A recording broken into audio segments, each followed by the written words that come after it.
Could a secret World War II weapon be behind the Ourang Medan deaths? A haunting SOS at sea. It's a sunny day in the late 1940s, on the warm waters of Southeast Asia. Out of nowhere, a chilling SOS distress call crackles over the radio airwaves. The message is almost unbelievable. All officers, including captain, are dead, possibly whole crew dead. After a few more incoherent signals, the radio operator's final transmission ends abruptly with the ominous words, "I die." The coordinates given point to a Dutch freighter called the Ourang Medan, somewhere in the Straits of Malacca. Nearby merchant ships, including an American vessel called the Silver Star, pick up the distress signal and race to the scene, bracing themselves for whatever horror might await. This is Black Box Investigation. Before we begin, subscribe, and don't miss what's next. When the Silver Star finally sights the Ourang Medan drifting aimlessly, everything is eerily quiet. The freighter shows no outward damage, but no one responds to the Silver Star's hails. With mounting apprehension, the captain of the Silver Star assembles a boarding party to investigate. What they find when they step aboard the silent ship will become one of the most chilling maritime mysteries of all time. A ghost ship and its gruesome discovery. As the rescue team sets foot on the Ourang Medan's deck, a tableau of death reveals itself. Corpses of the crew lie sprawled across the ship, every single one of them apparently struck down in the middle of their tasks. The sailors' eyes are open wide in terror, and their faces are frozen in horrified grimaces, as if witnessing something unfathomable at the very moment they died. Some have their arms outstretched, as though fighting off an unseen assailant. Even the ship's dog is dead, its teeth bared in a final vicious snarl at whatever threat came upon them. The scene only grows stranger as the search team moves through the vessel. The captain's body is found on the bridge. Officers lie in the wheelhouse and chart room. The radio operator, presumably the one who sent the distress, slumps over his station, lifeless. Down in the engine room, the engineers are found dead at their posts, with the same terrified expressions. The rescuers note an unnatural chill in the air, even though outside the tropical sun blazes and the heat is sweltering. And yet, there are no signs of injury on any of the bodies. It's as if death came instantly and silently, leaving no clue. Adding to the eeriness, the bodies seem to be decaying faster than expected, as if whatever happened accelerated the process. The Silver Star crew can't fathom what could have caused such a catastrophe. Stunned and puzzled, the rescuers decide to tow the derelict ship back to port to investigate further. They attach a tow line and prepare to bring the Ourang Medan in. But before they can get underway, smoke starts billowing from below decks, specifically from cargo hold number 4. The boarding party scrambles back to the Silver Star and hastily cuts the tow rope. Within seconds, the Ourang Medan explodes with violent force. The blast is so powerful that it lifts the ship out of the water. The rescuers watch in disbelief as the freighter breaks apart and swiftly sinks into the depths, taking all its secrets with it. The mystery deepens. The crew of the Silver Star is left in shock. In the space of a few hours, they have gone from responding to a distress call to witnessing an entire ship's company dead under bizarre circumstances, and then watching the mysterious freighter blow up and vanish beneath the waves. They report what happened, and word of the macabre ghost ship spreads.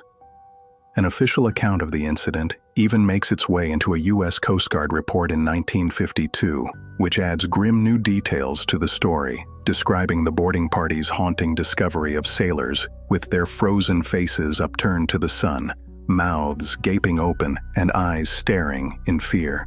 Yet, as stories of the Ourang Medan circulate, investigators hit a perplexing roadblock. No records can be found of any ship by that name. Maritime registries like Lloyd's of London show no listing for an Ourang Medan. The Silver Star, which by some reports was involved in the rescue, did exist, although at that time it was operating under a different name. But the ship's logs show no record of this incident. The lack of documentation and the inconsistent details in retellings, various accounts differ on the date and location of the incident, lead many to wonder, Did this event happen at all, or is it just a mariner's tall tale? If the Ourang Medan never officially existed, it raises the possibility of a cover-up or a secret that had to be kept. Perhaps the ship was using a false name, or maybe it truly was a phantom vessel that never was. Yet numerous published accounts from 1940 onwards, including contemporary newspaper articles and the Coast Guard's own bulletin, treat it as a real event. The paradox of the Ourang Medan is that it straddles the line between fact and folklore.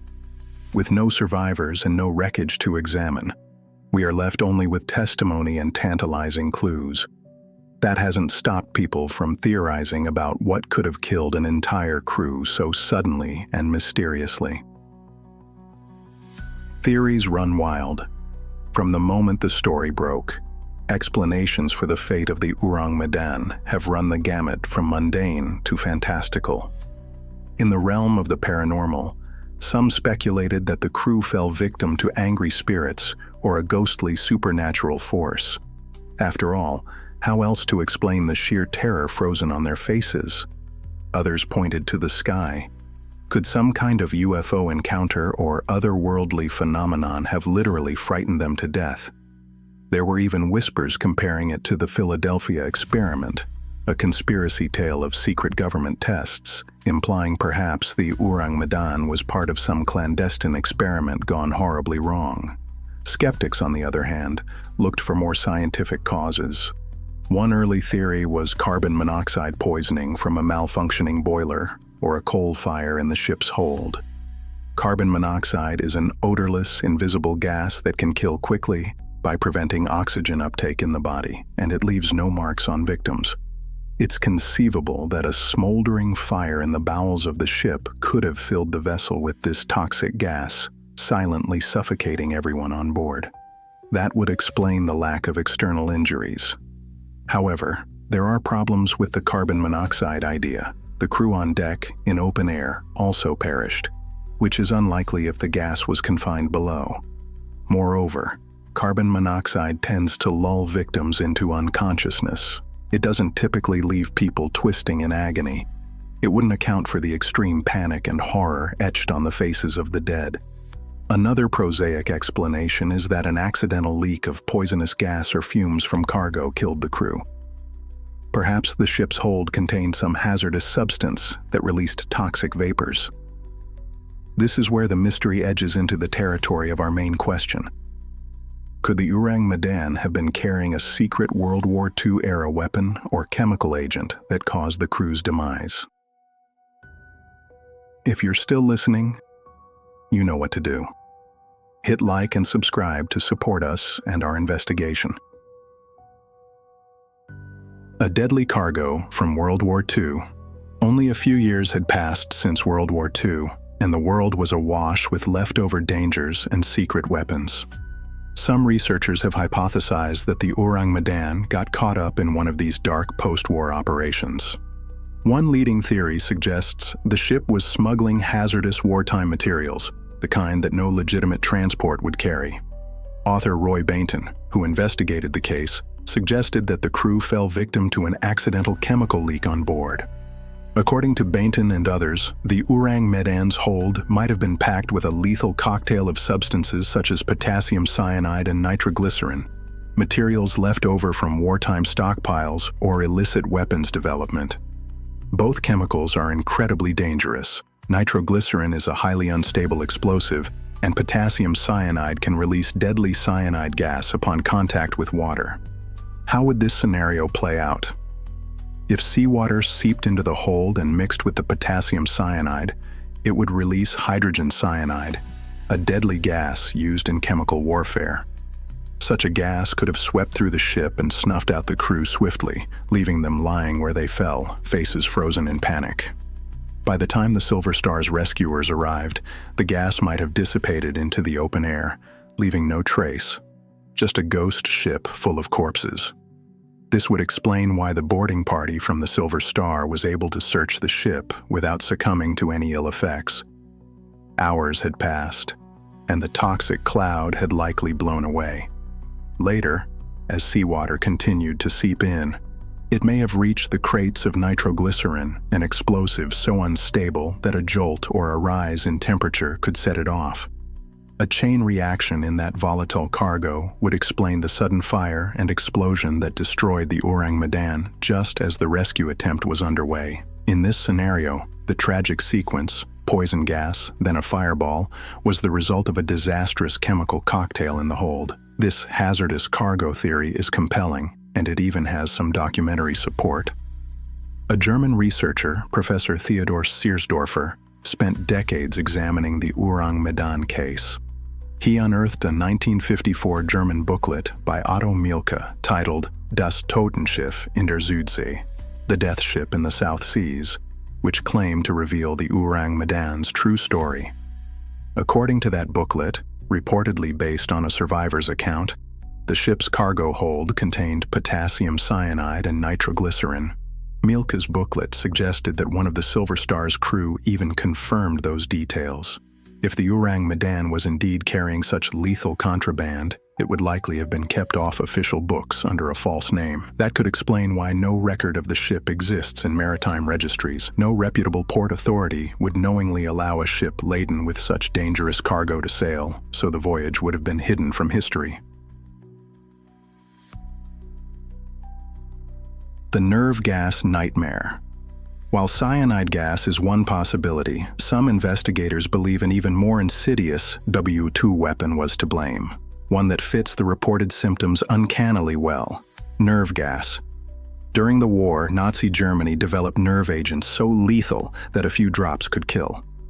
The first of these, Tabun, had been mass-produced by 1945, followed by deadlier successors like sarin.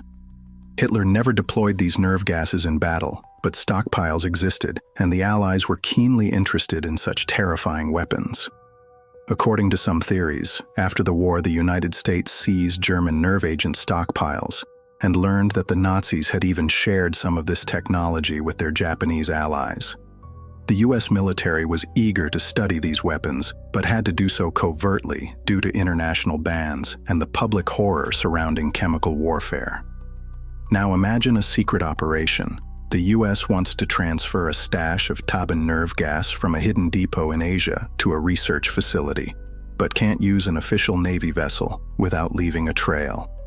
Instead, they quietly commission a nondescript freighter with a foreign crew to carry the deadly cargo, keeping the whole venture off the books. The crew might not even know what they are carrying. They're just paid to haul mysterious crates from point A to point B. Nerve gas like Tabun is extremely lethal, even in minute quantities. But one fortunate characteristic, from a cleanup perspective, is that it doesn't persist long in the environment. Tabun vaporizes and disperses relatively quickly. If a container of Tabun on the Ourang Medan leaked or broke open, it could silently kill everyone exposed in minutes. The victims would likely experience convulsions, foaming, and a shutdown of their nervous system. A gruesome death by asphyxiation, as their bodies forgot how to breathe. Importantly, nerve agents cause muscles to seize up.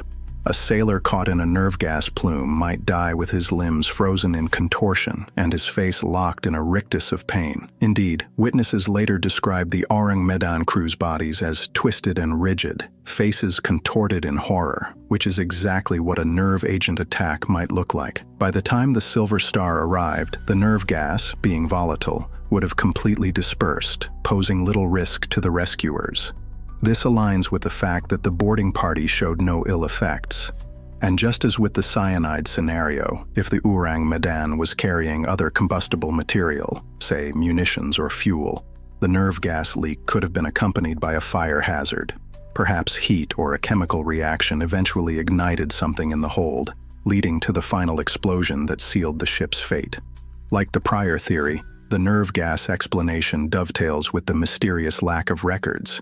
If Ourang Medan was part of a Black Ops weapons transport, the people behind it would have gone to great lengths to cover their tracks. It's not hard to imagine military officials quietly deciding that, after such a disaster, all evidence of the mission should be wiped out.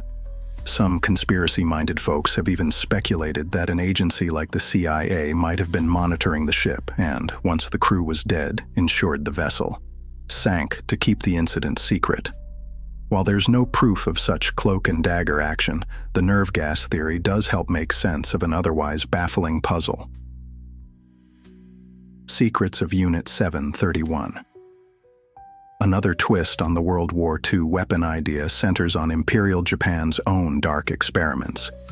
During the war, Japan's notorious Unit 731 conducted covert biological and chemical research in occupied China. Led by microbiologist Shiro Ishii, Unit 731 produced plague bacteria, toxic agents, and other ghastly bioweapons, testing them on living prisoners. By war's end, this unit had stockpiles of deadly pathogens and data from years of unethical human experimentation.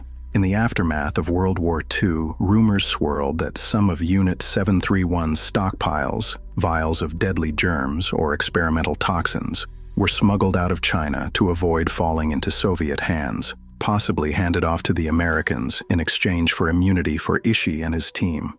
Could the Ourang Medan have been unwittingly carrying some of this hellish cargo? One theory contends that perhaps containers of a biological or chemical agent from Unit 731 were hidden on a vessel like the Ourang Medan for secret transport. The Japanese, not wanting to draw attention, might have used a foreign flag vessel and crew to move these materials covertly. If something went awry, say a container broke or leaked, it could have spelled catastrophe for the crew. A potent bioweapon normally wouldn't kill instantly. Diseases take time to spread. But an experimental chemical toxin might act far faster, especially in a confined environment like a ship at sea. The crew could have been poisoned without a gunshot or stab wound, leaving no visible injuries, just as in the Ourang Medan incident. And if the substance was highly flammable, or the ship carried conventional explosives as well, the leak might have led to a fire or detonation, just as reported. The Unit 731 angle is admittedly more speculative. It's harder to pin down specific evidence for it, and biological agents in particular don't neatly account for an immediate mass die-off. But this theory underscores a key point. The late 1940s were a time of abandoned experiments and hidden weapons. Japanese bio-warfare data, Nazi chemical weapons, Allied secrets. Much was going on behind the scenes. The idea that the Ourang Medan's crew might have been collateral damage in the covert trafficking of such horrors is chilling, yet not entirely far-fetched. It also provides a possible motive for secrecy. If a clandestine deal involving war crimes was in play, every government involved would want the incident buried. Cover-up and conspiracy? Considering these wartime weapon theories, one can't help but wonder, if true, how much did authorities know? And did they try to suppress the truth? The circumstances certainly feel like a cover-up. No records of the ship, no clear port of origin, and a story that surfaced in fragmented reports only to vanish again. It's as if the Ourang Medan was a ghost that briefly materialized and then was deliberately erased. If the Ourang Medan was indeed a front for illicit cargo, naturally it wouldn't appear in shipping logs, and the ship's swift destruction meant no forensic evidence could be gathered. We only have second-hand testimony of the Silver Star's crew to rely on. Some even speculate that an intelligence agency was involved, perhaps monitoring the ship, then sinking it on purpose to bury the evidence. This is highly conjectural, but the convenient timing of that explosion does raise eyebrows. On the other hand, it's possible the tale evolved over time into the legend we know. Several authors and researchers have noted their inability to find any mention of the Ourang Medan in official records, and they suggest that key details, dates, locations, ship names, might have been garbled or exaggerated in retelling.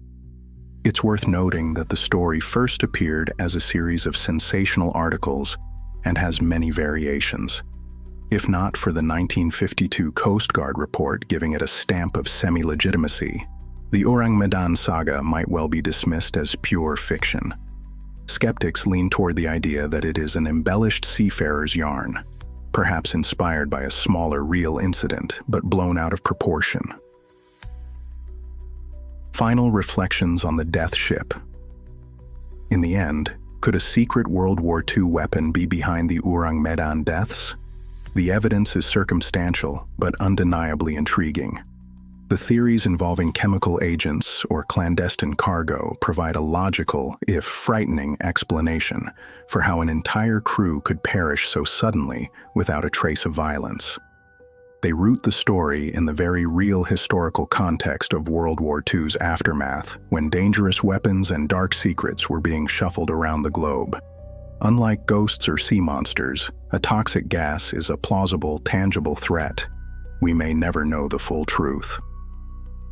The Pacific Ocean guards the final resting place of the Ourang Medan, if indeed the ship ever existed and sank. No expedition has ever found a wreck or debris that could be conclusively linked to it. We are left with fragments of reports, hearsay, and a lot of unanswered questions. Perhaps somewhere in a classified archive lies a file describing a top-secret transport gone wrong in 1947, followed by a quiet effort to erase all evidence. Or perhaps the Ourang Medan really is just an enduring ghost story, a cautionary tale of the sea. It is precisely the lack of closure that keeps this tale alive. The idea that a ship's crew could meet such a horrific end, and that it might have been caused by forbidden weapons of war, is the stuff of nightmares. Until solid proof emerges, the fate of the Ourang Medan will remain one of the ocean's deepest mysteries, where the horrors of war intersect with the lore of the sea. It leaves us wondering, if the dark secrets of World War II could claim an entire ship in peacetime, what other secrets might still lurk beneath the waves? One thing is certain, the story of the Ourang Medan continues to fascinate and horrify us, a grim reminder of how the deepest mysteries can arise from the most unexpected places. The black box doesn't lie, neither do we. Like, comment, subscribe. Help us bring forgotten stories back to light.